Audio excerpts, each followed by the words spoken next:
Acara kita lanjutkan yaitu inti kajian. Malam hari ini insya Allah kita akan bersama dengan Ustadz Farhan dengan tema tamimah dan wada'ah. Hanya gimana tuh? Hanya sebentar lagi.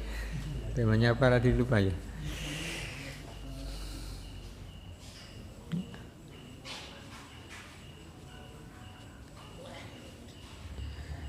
Oh ya, tamimah dan wada'ah hanya membuat resah. Ini masih ada kaitannya dengan tema yang kemarin ya, yang diambilkan dari fikih, dari kitab Al-Jadid fi Syarh Kitab Tauhid. Dan bagaimana pembahasannya nanti kita akan simak apa yang beliau sampaikan Ustadz Farhan ya. Untuk itu kepada Ustadz Farhan, waktu dan tempat kita persilahkan secukupnya.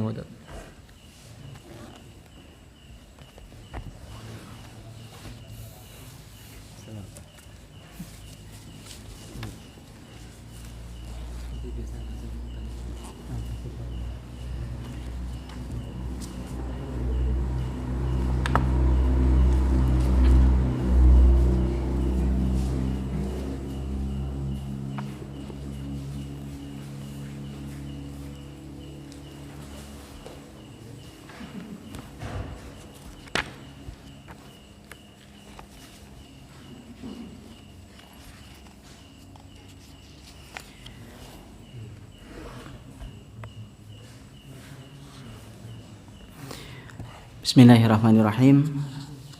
Assalamualaikum warahmatullahi wabarakatuh.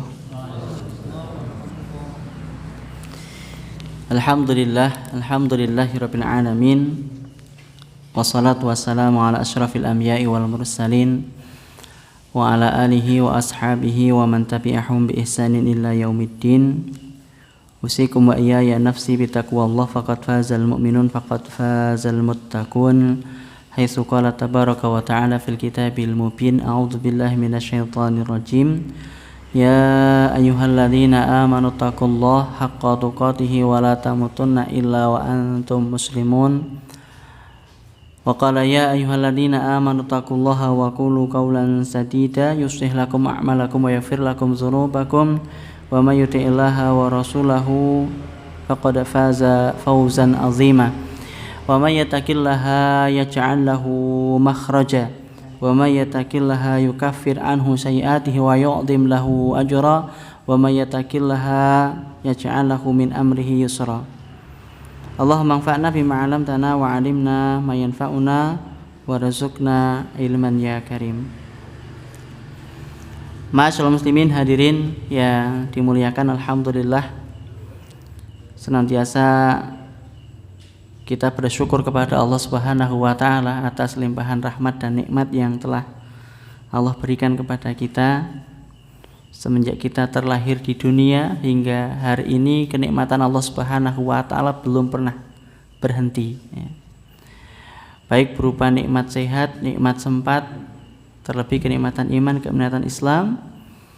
Ini sebuah anugerah yang terindah yang Allah berikan kepada kita, yang sudah semestinya kita bersyukur dengan sebenar-benarnya syukur. Bersyukur dengan hati, bahwasanya meyakini segala apa yang kita miliki adalah pemberian Allah Subhanahu wa ta'ala. Bersyukur dengan lisan dan kita melafadzkan ungkapan syukur alhamdulillah. Kemudian bersyukur dengan gerakan anggota badan, yakni kita menggunakan seluruh kenikmatan yang Allah Subhanahu wa ta'ala berikan untuk menghamba kepadanya. Fausikum wa iyaya nafsi bitaqwallah. Maka saya mengajak berwasiat kepada saya pribadi dan kepada hadirin sekalian, marilah senantiasa kita bertakwa kepada Allah Subhanahu wa ta'ala, yaitu dengan mengerjakan apa yang menjadi perintahnya dan kita meninggalkan apa yang menjadi larangannya. Salawat serta salam tidak lupa senantiasa juga kita mohonkan kepada Allah agar senantiasa terlimpah dan tercurahkan kepada qudwah hasanah kita Nabiullah Muhammad sallallahu alaihi wasallam, yang senantiasa kita teladani, kita ikuti risalahnya, dan kita azamkan, kita pegang sekuat tenaga sampai nyawa kita lepas dari raga, sampai mati.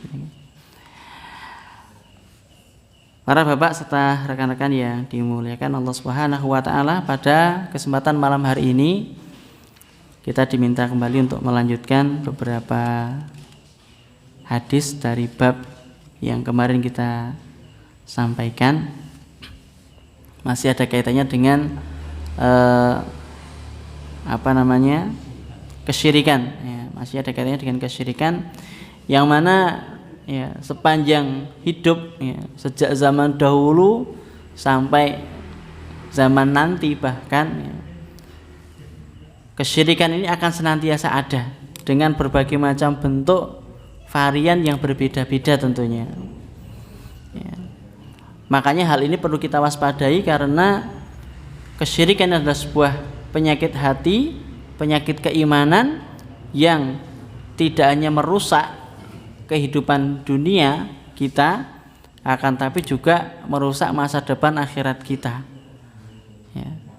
Karena dosa kesyirikan merupakan dosa yang Allah Subhanahu wa taala tidak akan mengampuninya. Makanya salah satu doa yang Rasulullah Shallallahu alaihi wasallam ajarkan kepada kita adalah doa berlindung dari kesyirikan. Rasulullah Shallallahu alaihi wasallam mengajarkan kepada kita sebuah doa. Allahumma inni a'udzubika an usyrika bika wa ana a'lamu wa astaghfiruka lima la a'lamu. Nah, lafaz doa ini bisa panjenengan jumpai dalam buku kumpulan doa, ya, atau kalau yang paling terkenal itu Hisnul Muslim, ya. Allahumma, ya Allah, ini sesungguhnya aku a'udzubika, berlindung kepadamu, an usyrika bika, dari berbuat syirik, ya, denganmu atau kepadamu, ya. Wa ana a'lamu, dan saya mengetahui kalau itu adalah perbuatan syirik. Wa astaghfiruka, dan saya mohon kepadamu ya Allah, lima la a'lamu, terhadap perbuatan syirik yang saya tidak tahu kalau itu ternyata perbuatan kesyirikan. Ya, para bapak sekalian serta rekan-rekan yang dirahmati Allah Subhanahu wa taala, malam hari ini sebagaimana tadi disampaikan oleh pembawa acara, memang judul temanya dibuat menarik gitu ya, agar kita tertarik ini. Jadi apa itu tamimah, apa itu wada'ah, kok membuat kita resah gitu ya. Kudune resahnya kan apa gitu? Kenapa resah, Pak? Ya. Nek ranti apa-apa ya. Atau galau nek bahasanya anak muda. Ya. Kita mulai dari hadis yang dibawa oleh Uqbah bin Amir. Kita baca terlebih dahulu. Walahu an Uqbah bin Amir marfu'an. Man ta'allaqa tamimatan fala atammallahu lahu. Wa man ta'allaqa wada'atan fala wada'allahu lahu. Wa fi riwayatin wa man ta'allaqa tamimatan faqad asyraka. Hadis ini dimulai dari kalimat walahu. Hu di sini maksudnya masih nyambung dengan perawi hadis sebelumnya, yakni Imam Ahmad, ya. Dan dari Imam Ahmad, ya, yang meriwayatkan hadis ini an Uqbah bin Amir, dari Uqbah bin Amir. Siapa dia? Uqbah bin Amir ini adalah salah seorang sahabat Rasulullah SAW, yang beliau ini bukan berasal dari Mekah ataupun bukan juga berasal dari Madinah. Tapi di sini diberikan keterangan huwa Uqbah bin Amir al-Juhani. Uqbah bin Amir yang berasal dari Juhainah. Itu sebuah tempat yang berada di sebelah barat Madinah. sahabi masyhurun, merupakan sahabat yang terkenal.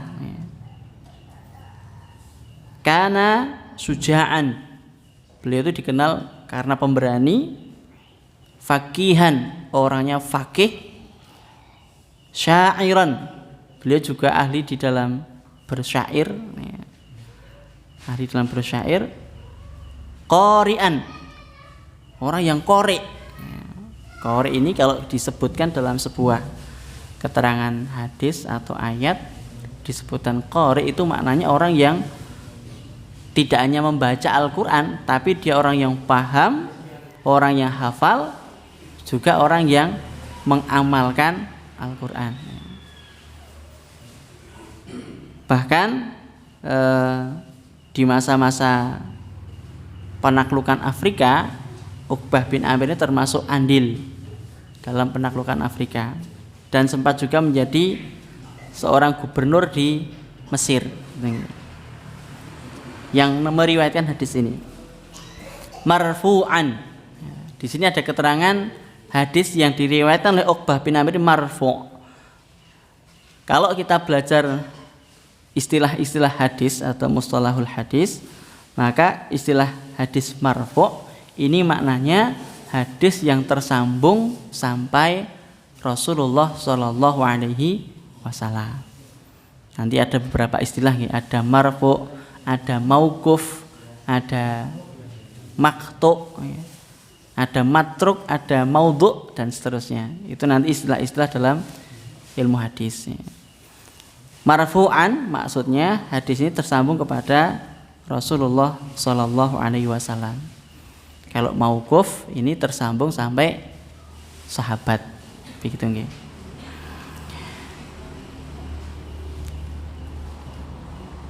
Man ta'allaqa tamimatan. Nah, ini matan hadisnya. Barang siapa yang bergantung, hatinya bergantung, tamimatan, kepada tamimah. Man ta'allaqa tamimatan. Ya, di sini ada keterangan tamimah, yaitu sesuatu yang kain atau kantong kain yang dijahit gitu, namanya tamimah. Atau kalau dalam bahasa yang sering kita dengar, jimat. Nah, jimat niku bahasa Arabnya tamimah, Pak. Nah, siji di rumah-rumah. Jadi jimat itu ternyata di istilah orang Jawa memiliki makna yang berbeda-beda tergantung sapa sing maknai gitu nggih. Bojoku ya jimat, Mas. Nah, gitu nggih. Siji tak rumat gitu. Bukan maksud itu nggih, tapi makna jimat yang dijadikan sebagai apa nek wong Jawa ngarani apa sifat kandel gitu nggih. Man ta'allaqa tamimatan fala atammallahu lahu. Maka Allah tidak akan menyempurnakan urusannya. Nah, kita lanjutkan dulu. Wa man ta'allaqa wada'atan, dan barang siapa yang bergantung atau hatinya terkait, hatinya tersandar, tergantung kepada wada'atan, sedangkan wada'ah ini adalah sesuatu yang diambil dari benda-benda laut, ya, seperti kerang atau yang semisalnya, yang zaman dahulu itu biasa dirangkai menjadi sebuah gelang atau kalung yang di situ diyakini mampu menolak bahaya atau menolak bala. Fala wada'allahu lahu, maka Allah tidak akan menjadikan baik dalam urusannya. Wa fi riwayatin, dan dalam riwayat yang lain disebutkan man ta'allaqa tamimatan faqad asyraka. Barang siapa yang bergantung dengan tamimah, maka sungguh dia telah berbuat kesyirikan. Ya. Para bapak yang dimuliakan Allah Subhanahu wa taala, dari sini ini adalah sabda Nabi Shallallahu Alaihi Wasallam yang mengandung sebuah doa. Man ta'allaqa tamimatan fala atammallahu lahu. barang siapa yang bergantung dengan tamimah, maka Allah tidak akan menyempurnakan urusannya. Ini merupakan ungkapan doa Rasulullah Shallallahu Alaihi Wasallam berupa doa keburukan. Doa keburukan yang disampaikan atau didoakan Rasulullah Shallallahu Alaihi Wasallam kepada siapa? Kepada siapa yang tadi ya hatinya berta'alluq atau bergantung atau condong kepada tamimah atau wada'ah, dia bergantung kepada tamimah.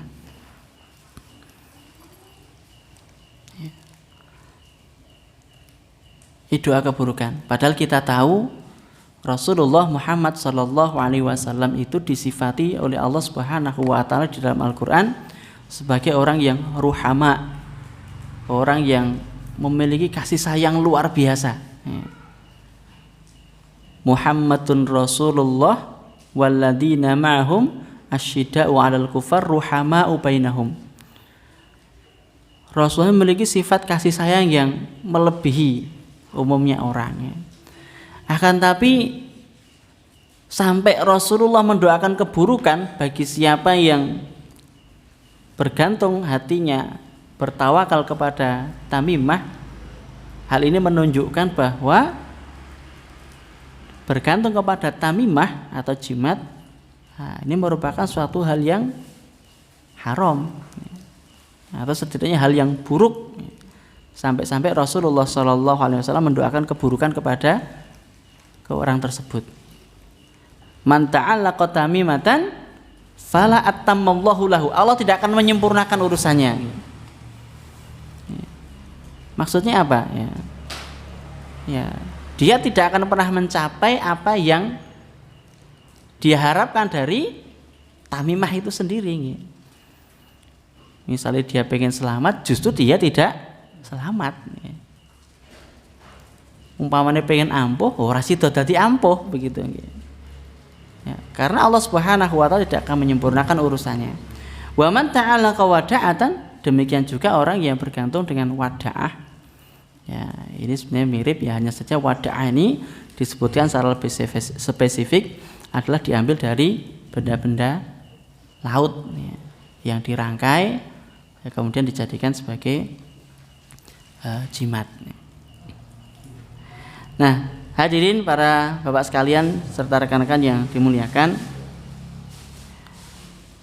secara ijmal kita memahami bahwa dari hadis ini sahabat Uqbah bin Amir radhiyallahu anhu mengabarkan bahwa Rasulullah Shallallahu Alaihi Wasallam mendoakan doa keburukan ya, kepada siapa saja yang bergantung kepada tamimah atau wada'ah ya, mu'taqidan ya, orang yang meyakini keduanya ya tamimah dan wada'ah tadi dapat mendatangkan manfaat atau menolak madarat dunallahi, selain Allah Subhanahu wa taala, fa innallaha la yutimmu umurahu, maka sesungguhnya Allah Subhanahu wa taala tidak akan menyempurnakan urusannya, bal yuharrimuhu 'anid da'wah wasukun.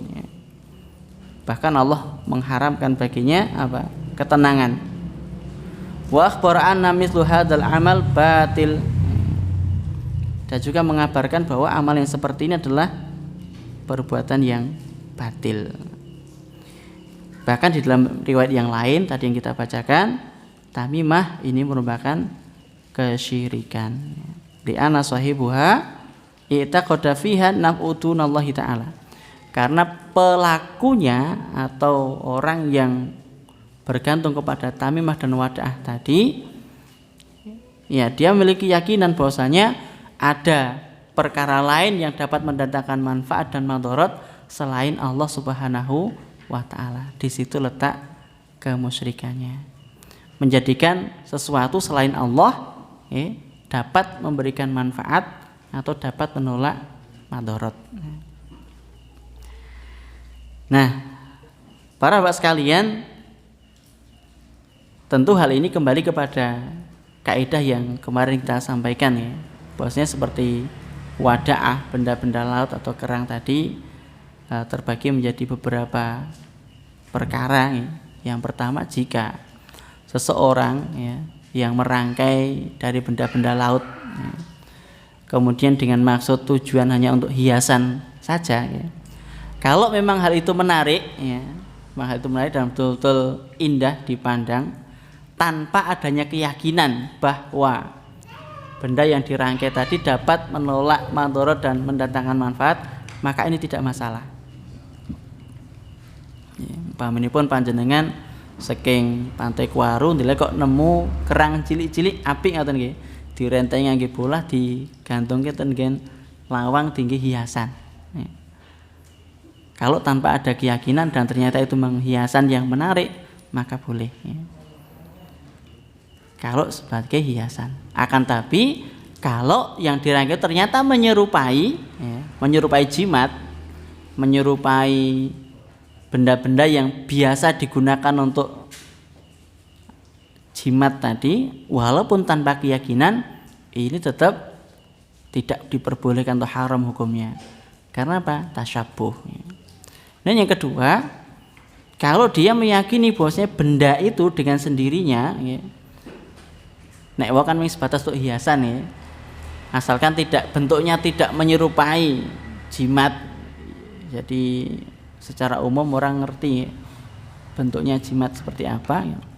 Yang kedua, kalau dia meyakini bahwasanya benda tadi bisa menjadi sebab, dia masih meyakini bahwasanya yang mendatangkan manfaat dan menolak bahaya itu hanya Allah Subhanahu wa taala. Tapi dia meyakini dengan perantaraan benda tersebut ya, yang secara syar'i dan secara kauni tidak bisa dibuktikan ya, maka orang tadi terjerumus ke dalam syirkul asghar atau syirik kecil. Kemudian yang ketiga, kalau dia sepenuh keyakinan bahwa zat dari benda tersebut dengan sendirinya ya, itu dengan meniadakan Allah Subhanahu wa taala, benda tersebut dengan sendirinya dapat mendatangkan manfaat dan menolak madharat, maka ia telah terjerumus kepada syirkul akbar atau syirik besar. Nah, para hadirin sekalian yang dirahmati Allah Subhanahu wa taala, tamimah ini memang ada beberapa bentuk. Kalau makanya dalam hal ini juga ada beberapa pendapat di kalangan para salaf. Satu, jika tamimah itu kain yang dijahit, kemudian di situ dituliskan ayat-ayat Al-Qur'an. Yang ditulis adalah ayat-ayat Al-Qur'an yang bisa dibaca dengan jelas. Maka ada yang berpendapat hal itu masih diperbolehkan. Salah satu yang berpendapat demikian adalah sahabat Abdullah bin Amr bin As. Akan tetapi jumhur atau mayoritas para ulama, baik ulama salaf ataupun ulama khalaf, mengharamkan atau tidak memperbolehkan, walaupun yang ditulis itu adalah ayat-ayat Al-Qur'an. Yang berpendapat boleh, dia menganalogikan bahwasanya ruqyah saja, kalau yang dibaca ayat-ayat Al-Qur'an boleh, maka kalau yang ditulis ayat Al-Qur'an juga boleh ya.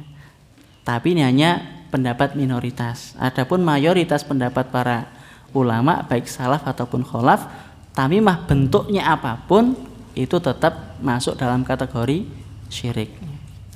Karena nanti ada hadis yang lain ya, setelah bab ini akan dibahas lebih detail atau lebih kompleks lagi secara khusus masalah tamimah. Ada hadis Rasulullah SAW bersabda, inna ruqa wa tamaima syirkun. Sesungguhnya ruqyah dan tamimah itu adalah syirik. Di sini tamimah itu tidak disebutkan secara rinci atau secara khusus, tapi sifatnya umum. Maka jumhur ulama yang mengambil pendapat tamimah bentuknya apapun tetap masuk dalam kategori kesyirikan, itu karena tamimah yang disebutkan Rasulullah itu sifatnya umum, baik dari Al-Quran ataupun tidak, itu termasuk kesyirikan. Itu alasan yang pertama. Kemudian alasan yang kedua, ketika dia menjadikan Al-Quran, maka sangat memungkinkan pada satu kesempatan dia akan menghinakan ayat tersebut. Nah, ditulis umpama di kantongi atau di kalung gitu ya, suatu ketika pasti dia akan menghinakannya. Kapan? Setidaknya ketika dia mau masuk ke kamar mandi ya, kan kudu nyopot nih, atau kalau tidak dicopot dia akan bawa masuk ke kamar mandi, maka itu lebih buruk lagi. Kalaupun dia melepas, tentu dia akan letakkan di tempat yang tidak terjaga gitu ya. Sehingga walaupun tamimah itu berasal dari ayat Al-Quran, tetap tidak diperbolehkan. Kemudian alasan yang ketiga, tetap saja ya, walaupun yang dipakai adalah ayat-ayat Al-Quran, akan lama-kelamaan nih membawa kecondongan hati untuk bergantung kepada benda. Ya sedina rong dina mungkin dia masih meyakini bahwasanya wah ini minggu wasilah, minggu sarana saja kok. Saya tetap yakin bahwasanya Allah Subhanahu wa taala yang memberikan manfaat dan menolak madarat. Bisa jadi suatu ketika tidak lali orang gawa kuwi ya oleh bahaya. Ya. Waduh, aku tadi oleh alangan mergo lali orang gawa benda tadi. Nah, disinilah sehingga segala sesuatu perkara yang dapat mendatangkan sebab untuk menggiring ya, keyakinan kita kepada sesuatu yang berbau kemusyrikan, maka ini lebih baik untuk dihindari dan dijauhi. Atau bahkan mungkin yang sering menjadi kebiasaan di beberapa tempat itu ayat-ayat Al-Quran dipasang di atas pintu rumah ya. Dikai ayat kursi ben ora dileboni memedi umpamane. Itu sampai ada sing dipasangi komplit Pak, sing pojok kono ayat kursi, sing pojok kono surat Yasin, kok sing kene apalagi gitu ya. Atau saya masih ingat dulu ada kawan tuh nek nyimpen duit ngono Mas, dilebokin Al-Qur'an. Ben ora dijupuk tuyul gitu. Ya. Mosok Al-Qur'an kon jaga duit nih. Ya, itu kan salah satu bentuk ya tidak memuliakan daripada Al-Qur'an itu sendiri. Ini beberapa di antara alasan dari para ulama baik yang salaf ataupun yang khalaf tidak membedakan apakah tamimah itu dari Al-Quran ataupun tidak. Adapun wada'ah ya seperti yang saya sampaikan tadi. Minimalnya tasyabuh, menyerupai, atau syirik kecil, atau yang ketiga syirik besar. Nah, faedah dari hadis ini ya. Yang pertama, nafyun naf'i mu'taqidun fit tamimatil wal wadah. Hal ini menafikan atau meniadakan tentang manfaat ya, bagi orang yang memiliki keyakinan terhadap tamimah dan wadaah. Artinya orang yang meyakini dengan tamimah wadaah bisa mendatangkan manfaat dan madarat ini tidak ada gitu, sama sekali tidak ada manfaatnya. Yang ada justru sebagaimana yang doa Nabi SAW lafadzkan, fala atammallahu lahu, maka Allah tidak akan menyempurnakan urusannya. Allah tidak akan menyempurnakan urusannya. Atau juga waman ta'alaqa wada'atan fala wada'allahu lahu, Allah tidak akan menjadikan baik urusannya ya. Karena ya dia telah bergantung kepada sesuatu yang sesuatu itu sendiri ya, tidak bisa ya, mendatangkan kebaikan baik untuk dirinya sendiri atau benda tadi ya, apalagi terhadap orang lain ya. Bahkan justru akan membuat resah ya, kalau sesuai dengan tema tadi akan buat resah seorang yang membawanya ya. Resahnya di mana? Ya dia akan semakin bergantung hatinya dengan benda tadi. Nek lelungan lali orang gawa kuwi ini ya, waduh ini wis kebacut golek musuh lali, ya, akan menambah resah dalam hidupnya. Terus yang kedua, dia ndadak nggawa itu nanti-nanti gitu. Nek kita tidak memerlukan hal itu kan nunggu nanti wis los gitu nggih, blencing gitu nggih. Dia sebelum pergi aja sudah disibukkan. Wah, iki kudu nggawa gitu nggih. Seperti itu. Itu sudah indikasi bahwasanya dia sudah disusahkan dengan benda itu gitu nggih. Belum lagi jimat-jimat yang kokean syarat gitu nggih. Iki ora oleh delehke dhuwur, ora delehke ngisor. Tur ora oleh deleh tengah. Nah, kokean syarat niku nggih tambah susah. Atau dulu saya pernah melihat nih Al-Qur'an itu ditulis konon pakai jarum hanya sebesar ukuran 2 cm kali 2 cm, Pak. Jenenge napa? Istanbul apa napa niku ngarane nggih. Iki njule maca piye, Mas? Wah, iki sing maca wong khusus. Katanya begitu nggih. Yang membaca orang-orang khusus. Nah itu nek dibuka dilihat jenengan bisa membayangkan Pak, Al-Qur'an hanya ditulis dengan ukuran 2 cm kali 2 cm nggih. Lembut-lembut nih kok nggih. Gimana? Nah enggak tahu apakah itu Al-Qur'an atau yang lain juga enggak ngerti gitu. Cuman dia mengatakan ini Al-Qur'an. Lah kok iso ngerti nek sampean Al-Qur'an? Jare ini Al-Qur'an gitu. Ya. Oh, didelok huruf alif ba ta sak ora iso mbedakake antara ta dan sa seperti apa enggak bisa dibedakan karena saking kecilnya gitu ya. Itu digawa nanti begitu ya. Kemudian yang berikutnya yang kedua, anna ba'dha sahabati qad yajhaluna mislu hadza fa kaifa biman ba'dahum. Hadis ini juga menjelaskan bahwa sebagian di antara para sahabat zaman dulu di masa kejahilannya mereka saja berbuat yang demikian. Fa kaifa biman ba'dahum. Bagaimana dengan keadaan yang datang setelahnya? Artosipun menapa hal ini itu terjadi di zaman ketika Rasulullah SAW masih hidup. Para sahabat juga masih ada, wahyu masih turun. Itu saja masih ada orang-orang yang berbuat demikian. Maka sederhananya apalagi zaman kita sekarang ini yang sudah sangat jauh dari masa-masa turunnya wahyu. Rasulullah setidaknya sudah meninggal 1400-an tahun yang silam. Generasi para sahabat juga sudah habis. 3 generasi utama yang dijanjikan Rasulullah SAW juga sudah tidak ada. Generasi kita, generasi yang sudah sangat jauh, pasti hal ini akan semakin ada tentang kesyirikan yang demikian. Kemudian faedah yang berikutnya, annat tamimata nau'un minasyirki. Bahwasanya tamimah itu termasuk salah satu macam di antara macam-macam kesyirikan.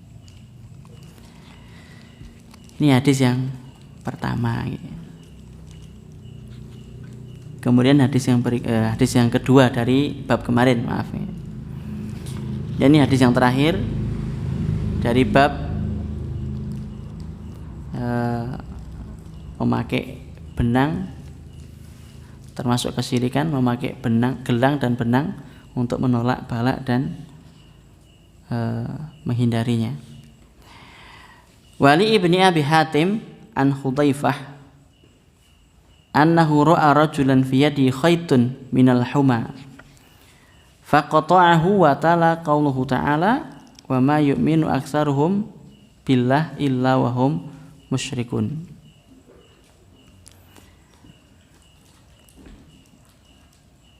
Nah, di sini diriwayatkan oleh sahabat Ibnu Abi Hatim. Siapa dia? Yaitu Abu Muhammad Abdurrahman bin Abi Hatim Muhammad bin Idris Ar-Razi,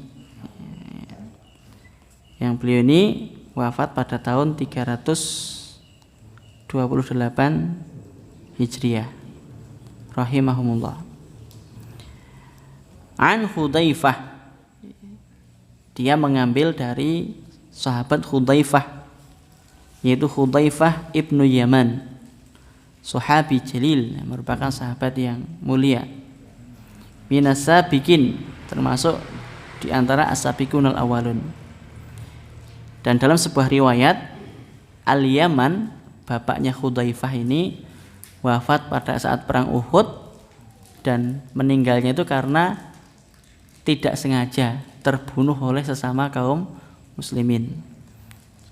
Karena sebagaimana kita baca dalam sejarah, kejadian perang Uhud ini merupakan kejadian yang sangat-sangat genting, apalagi ketika pasukan panah meninggalkan posisi di atas gunung, kemudian kaum muslimin berada di tengah, depan dan belakang musuh. Ini sangat genting sehingga ya, tidak mustahil ya, melepaskan pedang, ternyata terkena sahabatnya sendiri ya, sampai meninggal. Akan tapi keduanya, baik Al-Yaman yang terbunuh oleh sahabat Rasulullah SAW ataupun sahabat Rasulullah yang tidak sengaja membunuh, keduanya sama-sama mendapatkan keridhaan dari Allah Subhanahu wa Ta'ala ya. Jadi para sahabat itu ya, baik muhajirin maupun orang-orang ansor, itulah mendapatkan jaminan ya. Sebagaimana di dalam Al-Quran surat At-Taubah ya, bisa kita baca, as-sabiqunal awwalun minal muhajirin wal ansor walladzina taba'uhum bi ihsan radhiyallahu anhum wa radu anhu ya. Jadi sahabat muhajirin, sahabat ansor ini istimewa karena mendapatkan pengakuan langsung dari langit. Radhiyallahu anhum, Allah ridho kepada mereka, wa radu anhu, dan mereka pun ridho kepada Allah Subhanahu wa Ta'ala. Para sahabat, kemuliaan yang luar biasa, bahkan diperkuat dengan lisan Rasulullah Sallallahu Alaihi Wasallam, khairul quruni qarni, sebaik-baik masa adalah generasi di masaku, yakni para sahabat. Kemuliaan mereka. Annahu ra'a rajulan, ini Hudzaifah ini melihat ada seorang laki-laki. Dalam keterangan sarah buku yang lain, ini dikatakan laki-laki ini muslim. Fiyadi khaitun, di tangannya itu ada benang, minal huma, untuk menangkal huma atau penyakit demam panas. Faqata'ahu, maka Hudzaifah ibnu Yaman langsung memutusnya. Wa ta'ala qauluhu ta'ala, sambil membaca ayat yang Allah Subhanahu wa Ta'ala firmankan di dalam Al-Quran surat Yusuf ayat yang ke-106. Wa ma yu'minu aktsaruhum billah illa wa hum musyrikun. Wa ma yu'minu aktsaruhum, dan tidaklah beriman kebanyakan di antara orang-orang yang berbuat kemusyrikan tadi, billah, tidak beriman kepada Allah, illa, kecuali, wahum musyrikun, mereka adalah orang-orang musyrik. Keterangannya di sini ada keterangan tambahan bahwa Hudzaifah bin Yaman ini mengunjungi salah satu sahabatnya yang sedang sakit. Zara Hudzaifah maridon, mengunjungi temannya yang sakit. Fa wajada fi yadihi, dan kemudian dia mendapati di dalam tangannya itu khaiton, ada sebuah benang. Fasa'alahu, dan dia bertanya.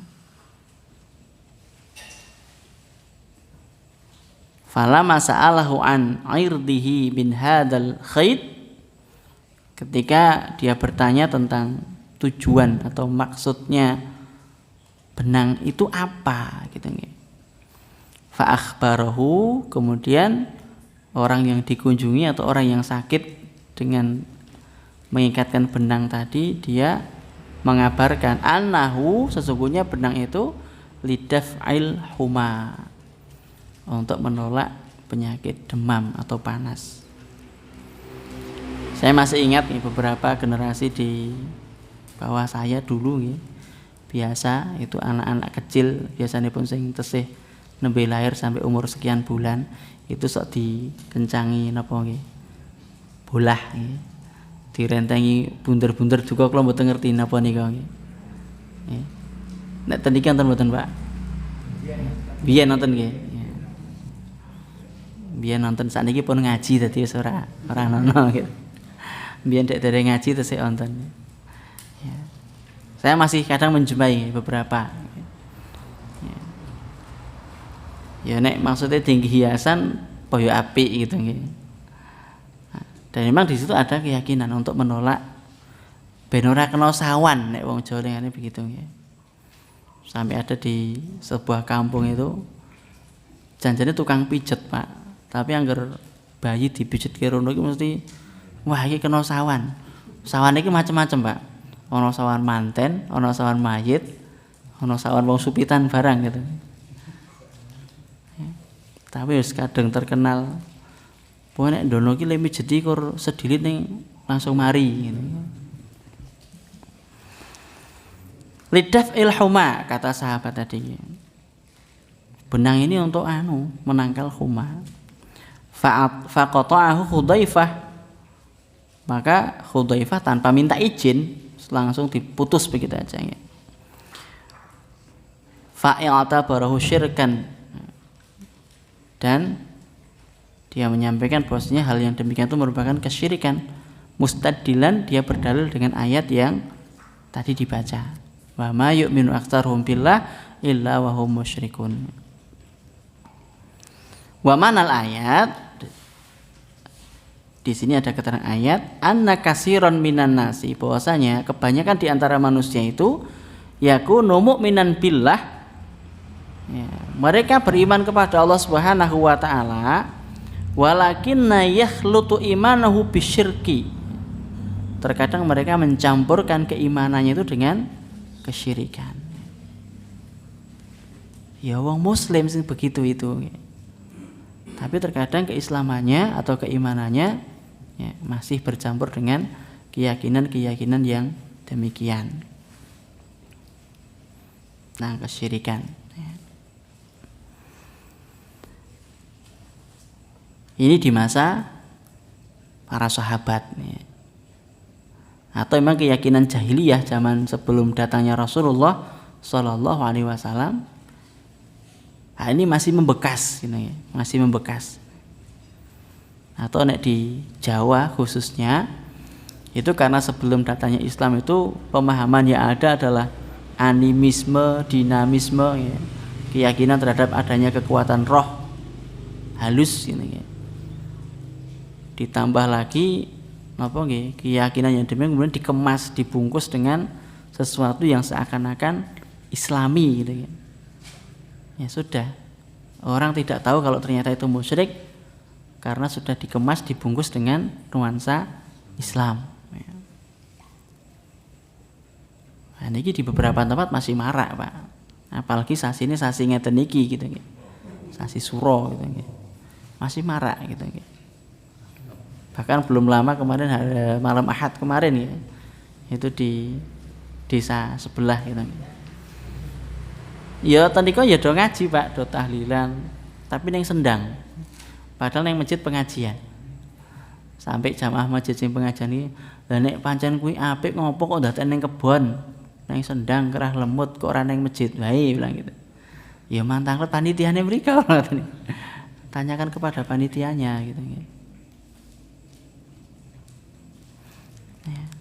Ya sebetulnya ya untuk membungkus saja ya. Pada intinya ya sebetulnya adat, kebudayaan, tradisi kemusyrikan itu yang kemudian dibungkus, diberikan kemasan seakan-akan Islami ya, supaya ya, orang tertipu ya. Karena di situ masih ada tokoh yang ibaratnya ya sesepuh nggih, tapi sudah ngaji. Aku kelingan Mas kuwi mula bukane nang kono ki ana acara ngono kuwi. Jadi sendang kuwi sik gawe sik urip, Pak. Sampai ini yang membuat sumur sendang itu masih hidup. Kemudian dulu tetangga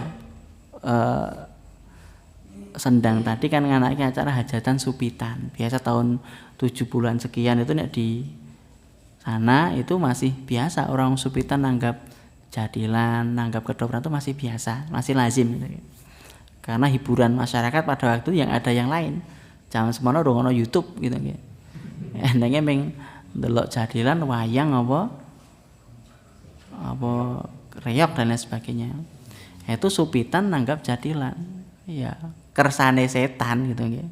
Kersane bangsa jin sing jadil ki ndadi, mbah ndadi ki ndadi kang seluban tenan apa ming ndadi karepe dhewe dong ngruyuk nang sumur kuwi langsung ngomong, "Oke, aku njaluk iki saben tanggal 14 Suro kudu dianani jadilan."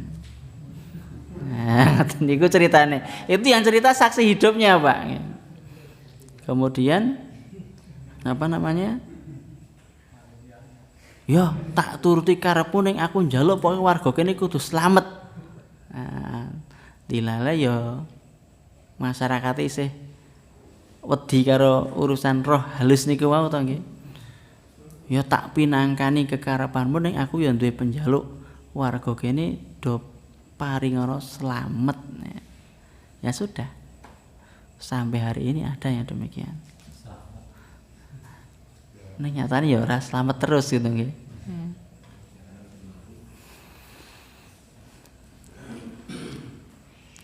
Ya. Baik.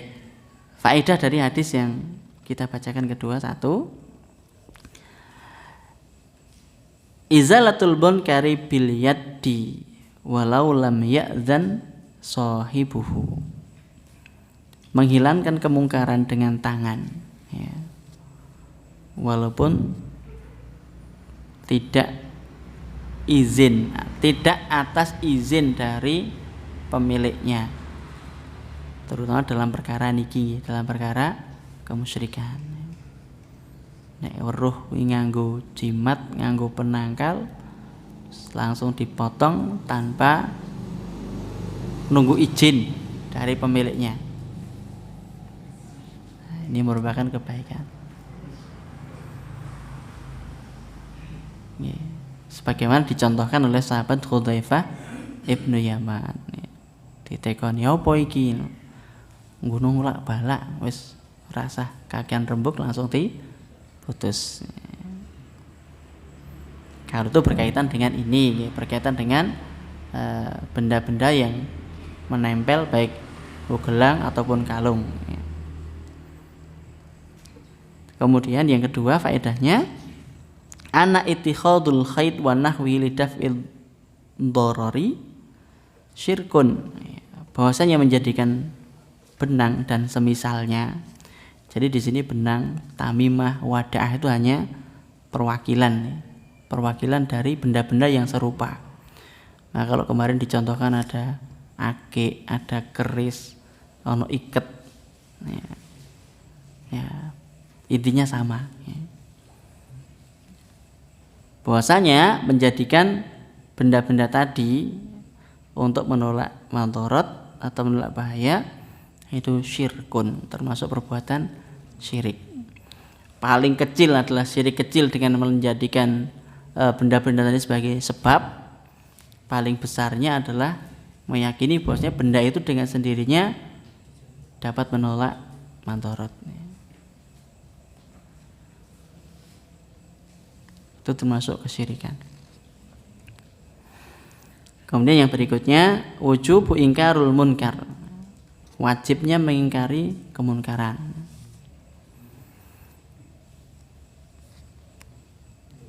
Kemunkaran wajib untuk diingkari. Walaupun ada hadis yang menyatakan untuk mengingkari kemunkaran itu ada beberapa tahap.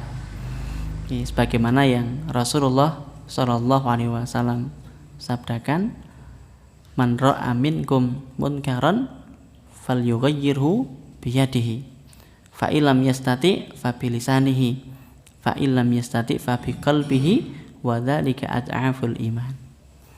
Barang siapa yang melihat kemungkaran maka hendaklah dia merubahnya dengan tangan.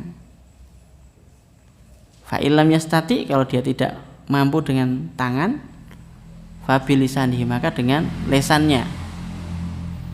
Fa illam yastati, kalau dengan lesan juga tidak mampu, fa biqalbihi, maka dia mengingkari dengan hatinya. Wa dzalika ad'aful iman. Yang demikian itu merupakan selemah-lemahnya keimanan. Tahapan dalam ingkarun munkar. Walaupun dalam prakteknya itu bisa dibalik ya.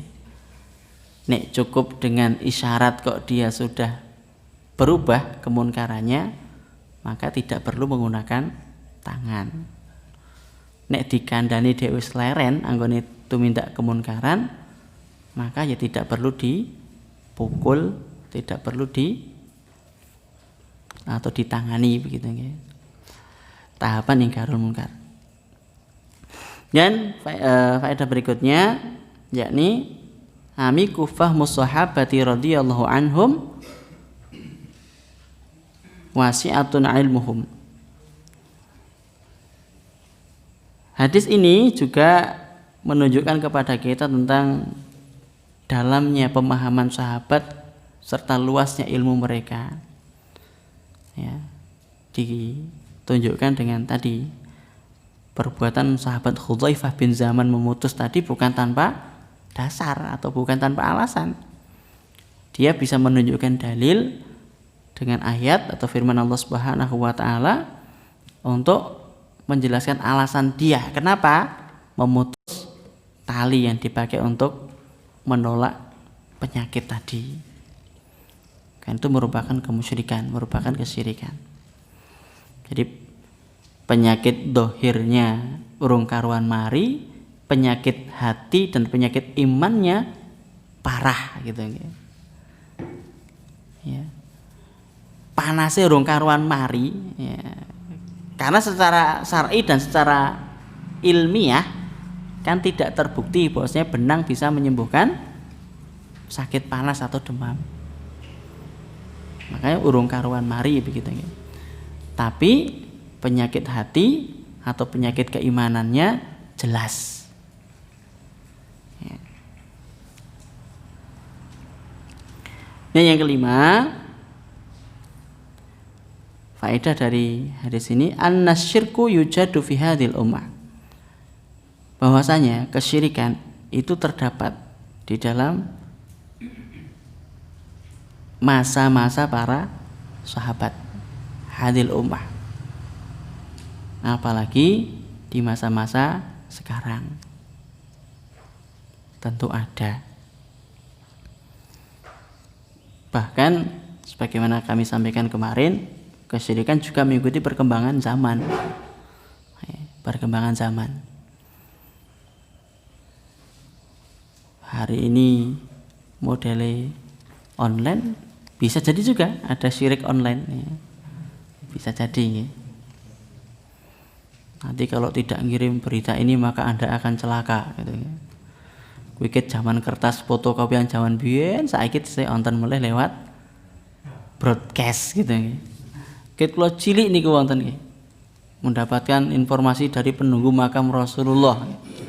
Nek sing nyebarke ping 20 engko oleh apa kemuliaan, nek sing mengabaikan atau meremehkan akan mendapatkan bala. Maka tunggulah karo ana ancamane. Dene kaya isih payu ngoten lho nggih. Padahal zaman biyen fotokopian welik. Saya dulu termasuk yang mendapatkan fotokopian itu dari teman gitu nggih. Mas iki ana fotokopian kaya ngene iki. Niku nek digandakan dibagikan ke 20 orang maka akan bernasib baik. Nek diremehkan niku arep nampa cilaka. Contoh kejadiannya sudah terbukti, disebutkan di situ tokoh-tokoh dunia ora kenal. Contohnya ini Perdana Menteri ngendi meremehkan fotokopi niki kemudian dipecat dari jabatannya.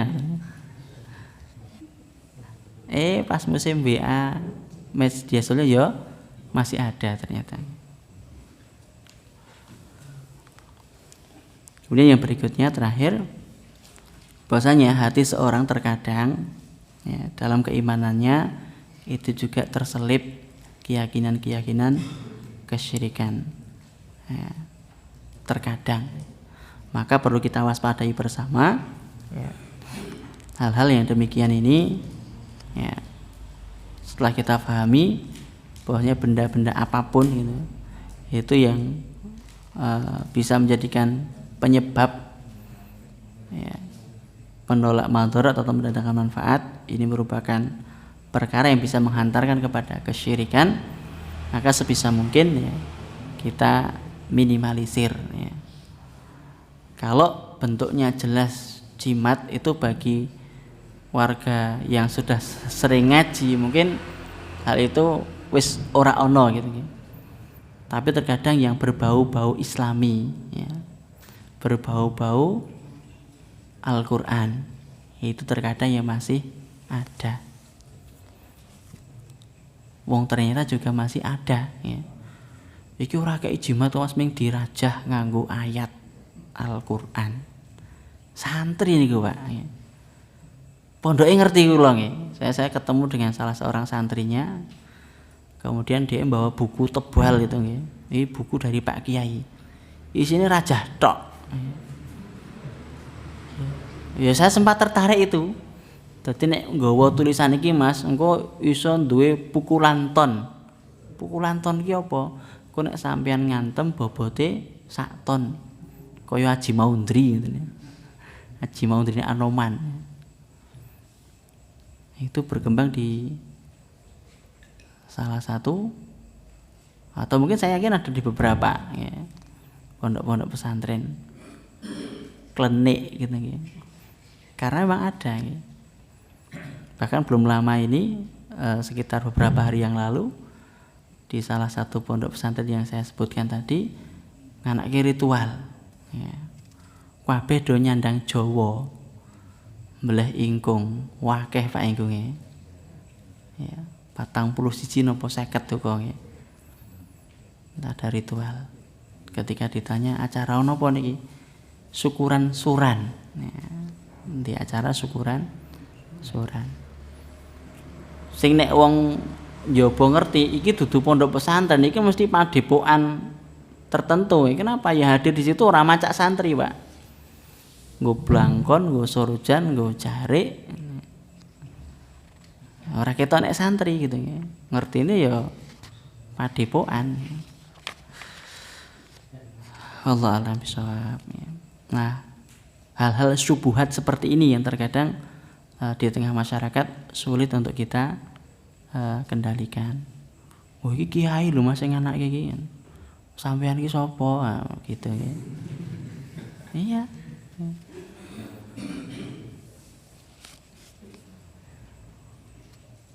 Dikuatkan lagi dengan film-film Islami gitu ya.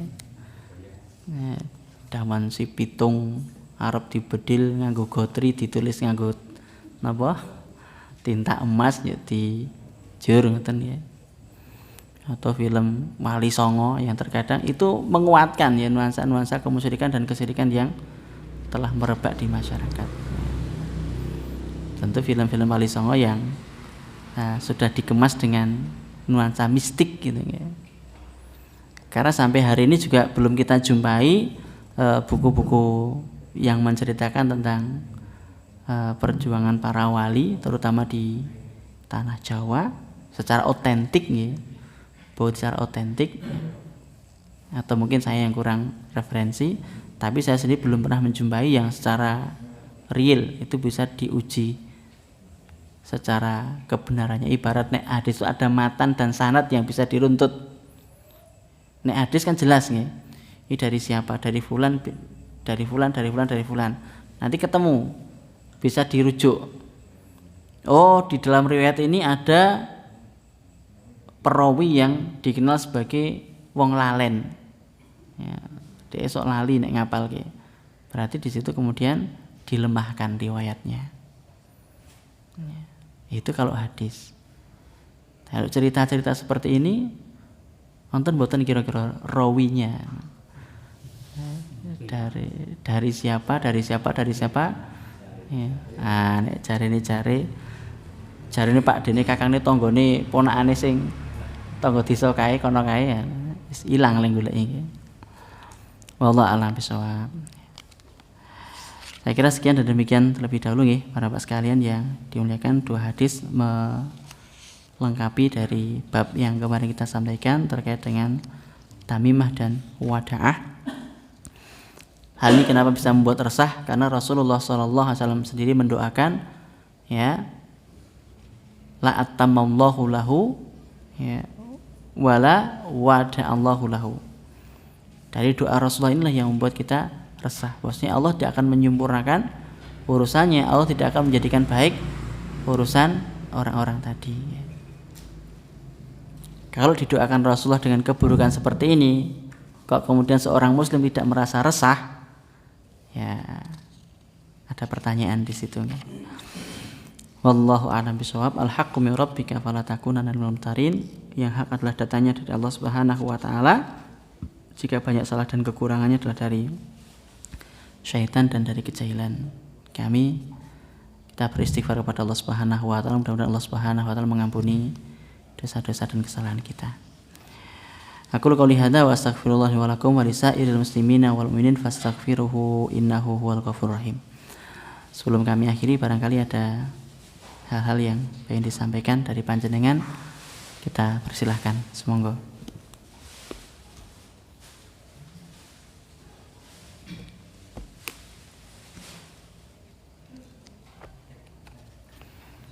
Insyaallah cukup nggih. Ya. Alhamdulillah jika sudah cukup, saya kembalikan kepada pembawa acara. Akhirul kalam, wabillahi hidayah taufik. Assalamualaikum warahmatullahi wabarakatuh.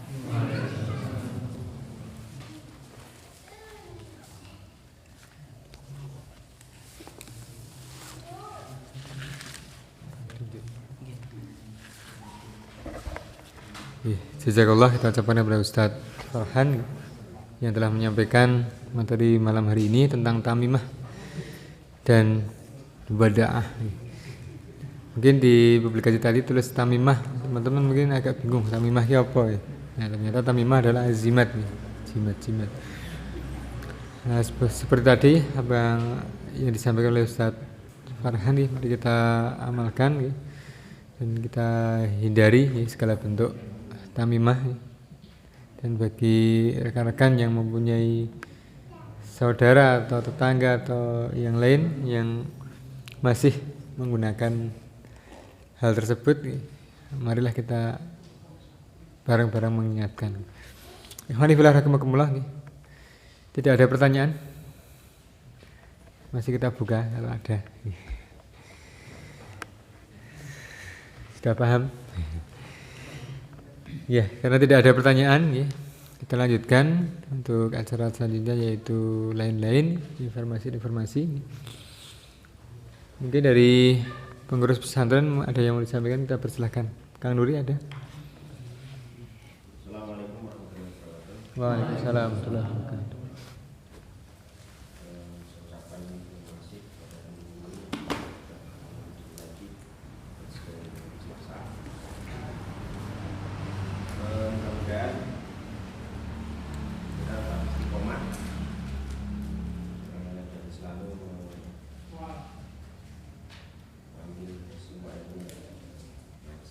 Jazakallah ya atas informasi yang telah disampaikan oleh Kang Nuri ya, terkait program pesantren An-Nur. Yang pertama tadi program pengadaan mobil layanan umat ya. Sampai hari ini masih terkumpul 38 sekian juta ya. 38 juta sekian ya. Dan masih kalau ngangkah yang harga 60 juta ya masih kurang sekitar 22 juta. Kita berharap barang-barang yang kita sengguyung program tersebut agar bisa tercapai dan mobil tersebut bisa digunakan betul-betul untuk kegiatan pesantren An-Nur dan layanan umat itu ya. Dan kita yang kedua ya, kita buka kepada rekan-rekan semua apabila ya punya rezeki sedikit-sedikit ya, bisa malam Selasa ini ya langsung saja nanti kalau mau mendonasikan snack ataupun minuman ataupun yang lain bisa menghubungi ke pengurus nih. Ke pengurus bisa ke saya, Kang Nuri atau Pak Santos nih, atau Kang Tono nih yang urusan di belakang. Dan semoga menjadi amal ibadah kita semua. Amin amin ya rabbal alamin. Ikhwani fillah rahimakumullah. Kita lanjutkan ya acara selanjutnya yaitu penutup karena sudah jam 9:30 ya. Dan nanti silahkan dilanjutkan dengan ngobrol-ngobrol santai ataupun sharing-sharing bersama Ustadz Farhan ya, setelah ditutup acara ya. Dan sekaligus snack dan makannya silahkan untuk dihabiskan. Kita tutup kajian malam ini dengan doa kafaratul majelis. Subhanakallahumma bihamdika asyhadu an la ilaha illa anta astaghfiruka wa atubu ilaik. Banyak salah dalam saya membawakan acara, mohon maaf yang sebesar-besarnya. Saya akhiri, assalamualaikum warahmatullahi wabarakatuh.